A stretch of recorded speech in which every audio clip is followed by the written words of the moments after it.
Vamos comprar e vender, Almeida? Vamos seguir viagem com o nosso Sou Brasil? E eu diria que hoje é um programa banhado, enxaguado e seco a ouro. E a prata também. Então vamos falar de joias, vamos falar de joalheria, filigranas e muito mais. Não as joias roubadas pela Micheque, daquela família, mas joia daquelas que fazem brilhar. Hoje, no 6 de abril, dia chuvoso aqui no Porto, mas estamos aqui muito quentes para fazer um bom programa. Joias da artesã Bia Renzi, que é brasileira. Fala um pouquinho o sotaque, pra gente saber de que lugar do Brasil. Olá, bom dia. Abre essa porta, como é que fala? Abre essa porta. Não, é porta, na pois minha terra é porta. Então, a Bia Renzi, na verdade é Bianca Gabriel Renzi. É isso. De batismo. Brasileira, professora do Sindor, que é a escola mais importante de ourivesaria do país, Portugal. Ela que é engenheira, era engenheira mecânica, não é mais. Assim, continua sendo. Continua né? sendo. O título tá lá. Mas agora é design de joias. Sim. E ourives. Sim. E a mãe do Arthur. E a mãe do Arthur. Sem H. Arthur. Então, oficialmente, seja bem-vinda. Muito obrigada. Vamos fazer uma conversa GG, joinha, joinha. É isso. Pode ser? Para falar bastante sobre essa técnica da filigrana e sobre a sua trajetória em Portugal. É bom ver uma brasileira tendo sucesso na terra das joias, da ourivesaria. Bom, e você vai falar então sobre o processo de criação, o design, a ideia, enfim, a participação nos eventos que você vem participando, sendo convidada, e nas oficinas didáticas em Portugal e na aula que você leciona regularmente no Sindor. Sim. É Sindor ou Sindor? Sindor. Sindor. Sindor é o centro de formação de joalheria e ourivesaria. Posso dizer que é como se fosse o Senai das joias? Sim, é praticamente isso. Formação técnica especializada para quem quer trabalhar nesse tema. Bom, nesse primeiro bloco, então, vamos falar sobre filigrana. Que técnica é essa? Como é que surgiu? E ela ensina a gente a fazer. Pode ser que, assistindo ao programa, as pessoas aprendam a fazer filigrana, não é tão filigrana assim, né? Não. A gente, assim, é mais fácil a gente ensinar dentro da oficina. Mas, quem sabe, a gente consegue fazer com que as pessoas se interessem e venham aprender com a gente. Perfeito. Almeida, para começar, traz para a gente a primeira questão? Se ela errar, já perde ponto na filigrana.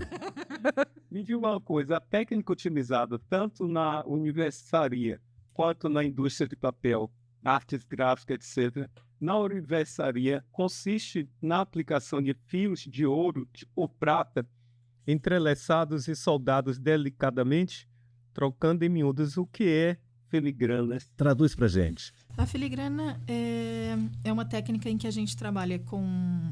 O nome filigrana, né, vem de fios e grãos, que é basicamente a maneira como é constituído o fio, os pequenos fios que a gente usa para fazer a filigrana.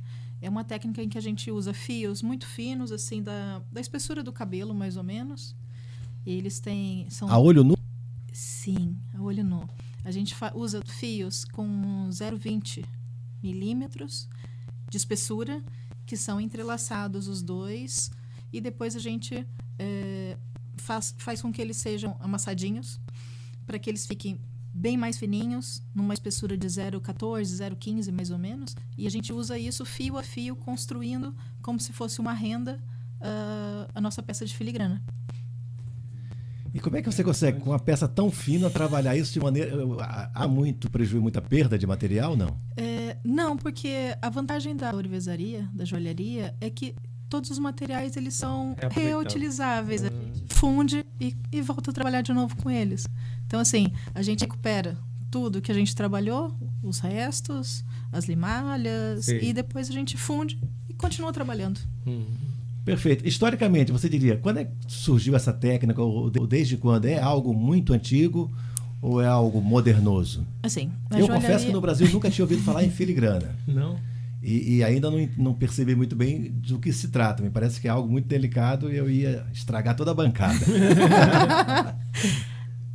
A gente tem, assim, conhecimento da filigrana há pelo menos 2.500 a.C. Então, quer dizer, é uma técnica que já tem 5.000 anos. Não é assim tão novinha. E a gente consegue... E com isso, né, esse tempo todo, a gente conseguiu ir desenvolvendo. E dependendo dos lugares do mundo em que a gente tem a mesma técnica trabalhada de formas diferentes em vários locais do mundo. Por exemplo, no Brasil, a gente tem... eu tenho conhecimento que em Natividade, no Tocantins, a gente tem... Natividade Tocantins? Sim. A gente tem essa técnica desenvolvida, muito parecida na forma como a gente trabalha aqui. Mas também já fiquei sabendo que no Nordeste a gente também tem. Eu acredito que locais do Brasil em que a gente acabou tendo mais gente que veio daqui da Europa, muito provavelmente a gente deva ter alguma cultura de filigrana. Até porque a gente tem filigrana na América Latina toda. A gente tem uma forte comunidade na Colômbia, em Mompox, e em outros locais na América Latina também, na Bolívia, no Peru. A gente tem outros locais em que a gente também tem essa técnica, essa tradição. Entendi. A matéria-prima é a mesma, ou seja, o ouro, prata para fazer as joias. Sim. E aí, quando você opta por filigrana, não há aí, digamos, uma concorrência entre os produtos finais? Há uma mais-valia de um em relação ao outro? Assim, aqui em Portugal a gente... Não seria, digamos, usar uma carne de primeira para fazer uma carne, substituir uma carne de pescoço? Se eu falar bobagem, corta aí na filmagem também. Não, eu entendi. A gente aqui em Portugal tem uma dificuldade muito grande relativamente à filigrana, porque eles têm como se fosse uma técnica menor.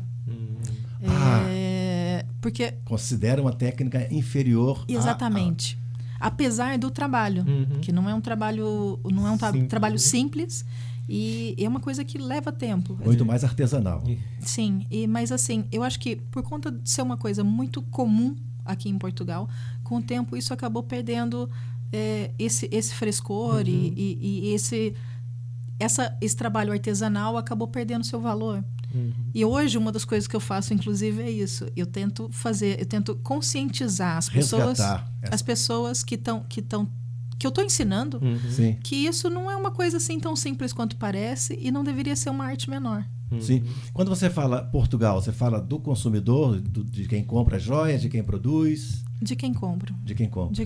Sim, mas não só de quem compra. Eu acho que mais de quem faz. É mais dentro do meio. Entendi. Você teria aí, por acaso, algum exemplo de uma filigrana e de uma não filigrana? Olha que coisa bacana. Eu tenho aqui. Foi uma peça que eu fiz na altura. Não sei se vocês conseguem ver aí, mas cada uma desses enroladinhos, desses olhinhos... Fala mais pertinho do microfone. Cada um desses olhinhos é um fio. E cada um deles foi encaixado individualmente. Então, essa aqui seria a técnica mais tradicional da filigrana. Mas você não usa nem uma lupa para isso? Sim. Tem que usar. Com a idade, né, Marlúcia? A gente vai ficando meio velhote, né? Depois dos 40, a gente já... É natural. A gente usa uma lupinha de 2 vezes e meia. Mas isso só quando já estou no final do trabalho, já estou ficando mais cansada, aí sim. Mas normalmente não uso, até porque eu sou míope, então eu não enxergo de longe. Tá, agora, Gondomar é de fato a capital da filigrana ou há controvérsias? Gondomar, uma cidade do Grande Porto, aqui do lado do Porto. Assim, Gondomar. A gente tem, no país, aqui em Portugal, a gente tem 2 pontos em que a gente tem uma atividade, uma fabricação de filigrana muito grande. Que é aqui em Gondomar e na Póvoa de Lanhoso, em Guimarães. Em Braga. E a gente tem esses 2 pontos do país que tem uma fabricação muito forte e tem essas origens. Inclusive, a gente conhece muito a filigrana, a gente conhece, né, o coração de Viana, que na verdade ele não é de Viana. Não é de Viana. O que é engraçado, porque as pessoas, o coração de Viana. O coração de Viana não foi feito em Viana. Não é feito em Viana. Viana do Castelo. Ele não é feito. Ele é feito na Póvoa de Lanhoso. Que é na região acima de Braga. Então, assim, ele é feito lá, mas em Viana a gente tem também uma festa muito grande em que as senhoras se vestem com ouro e levam o ouro para passear e tudo isso. Então, é uma coisa muito tradicional. Mas temos também a produção aqui em Gondomar. É a capital da filigrana? Não consigo garantir isso, mas é a cidade que me recebeu. Então, Então, enquanto eles brigam pela titularidade de capital, você vai lecionando. Sim, Mas deixa eu voltar um pouquinho. Na definição técnica, fala em fios de ouro ou prata entrelaçados e soldados delicadamente. Então, aí vem a questão da lupa de novo. Até para soldar, você soldar com maçarico. Com maçarico, fogo. Fogo. E aí você consegue... Sim. Se você errar ali, você solda tudo menos o fio. Isso é uma briga que eu tenho com os alunos, inclusive. Porque fala bem mais pertinho do microfone. Como os fios são muito fininhos, né? A gente tem que garantir que todos eles estejam soldados, que a peça seja uma coisa única. Porque o problema da filigrana é basicamente ser uma peça que é leve. A intenção da filigrana é fazer coisas que sejam grandes, que sejam chamativas, mas elas têm que ser leves. Então, por isso, a necessidade, até se vocês verem, tudo isso são fiozinhos. E a gente tem que fazer com que isso tudo seja uma unidade, para que fique resistente. Gostou da peça, Almeida? Muito bonita. É muito delicada, é muito bacana. Muito bonito. Pode falar incrível sobre preço de ponto final de venda, não? Então, essa aí não tem preço. Essa peça foi Não, por mas acaso. normalmente, o que é mais caro na montra? A joia ou a filigrana? Hoje em dia, a joia. Mas falei bobagem, a filigrana é uma joia. A filigrana é uma joia, mas assim, eu tô falando questão de ourivesaria. Sim. Da Até porque a filigrana é leve. Então, assim, se for pesar em termos de material precioso, a filigrana é muito leve, tem muito menos peso. Então, custa menos. Apesar do trabalho que a gente tem para fazer, que é um trabalho... é muito mais trabalhoso, é muito mais delicado e é preciso uma atenção ali aos detalhes. Beleza, você está em Portugal há quanto tempo? Esse ano fazem 15 anos. 15 anos. Olha só, eu tenho uma pergunta aqui Diga lá. de um ouvinte Oba, nosso. quem é? Dizendo o seguinte, pergunte a ela como é ser brasileira e trabalhar com uma técnica tão portuguesa. Maravilha. Ela teve alguma resistência para ser aceita? Peraí, quem é que está perguntando? Diz aí. Quem perguntou isso foi o meu amigo de Gaia, Ótimo. Alexandre. Perfeito. É uma coisa muito complicada. Porque eu chego na sala, bom dia, eu sou a Bianca e eu vou ser a nova formadora de vocês de filigrana. E as pessoas normalmente... Como é que pode? Uma brasileira tá aqui e vendo ensinar uma coisa tradicional nossa? Como ousa? É mais ou menos isso, né? Mas é muito engraçado. Eu tive uma turma que tá indo agora para estágio, em que a gente tinha nessa turma pelo menos 5, numa turma de 20 ou de 20 e poucos, a gente tinha 5 que eram brasileiros. E só faltou eu ser ovacionada. Se sentiu em casa, né? Foi. Porque assim, eles se sentiram representados. Né? Claro. Como é que num mercado português e que a gente hoje em dia tem sofrido muito mais resistência, como é que a gente consegue se destacar nesse mercado e falar, não, eu ensino uma técnica tradicional portuguesa? Com um molho de brasilidade, com a criatividade nossa de cada dia. Sim. Veja bem, hoje é o primeiro programa de abril, e abril é um mês especial, tanto aqui em Portugal, Revolução dos Cravos, quanto vergonhosamente o mês de golpe no Brasil em 64. 64 nunca mais. Então a gente vai usar algumas canções que falam de abril, pode ser? Claro. Para começar, Chico Buarque de Holanda, Tanto Mar. E a gente volta daqui a pouco para falar do segundo bloco com Bia Renze, a nossa brasileira em Portugal.